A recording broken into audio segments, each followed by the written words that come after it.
ওমরের গলায় গামছা লাগাবো, গামছা। হযরত ওমরের পশমগুলি দাঁড়ায় গেল, হাউমাউ করে কান্না শুরু করেছেন ওমর।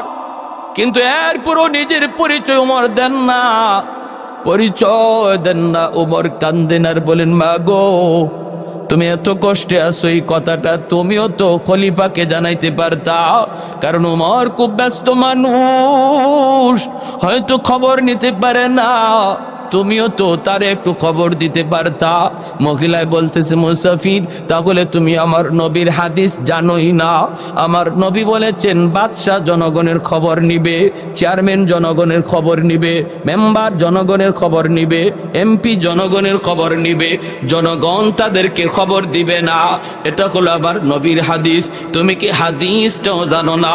হযরত ওমর টের পেয়ে গেছেন মহিলা জানতেন কোনো মহিলা না।